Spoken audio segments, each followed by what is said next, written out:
Sun rise ముందు ఒక 15 minutes చాలు నిలబడితే చాలా మంచిది.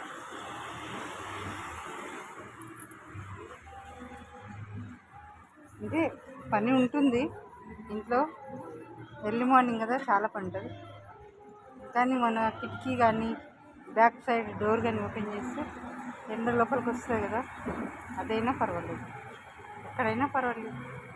అవకాశం ఉంటే ఒక 15 మినిట్స్, అందుబాటులో ఉంటే హాఫ్ అన్ అవర్, 7 to 7:30 ఎండలో ఉంటే చాలా మంచిది.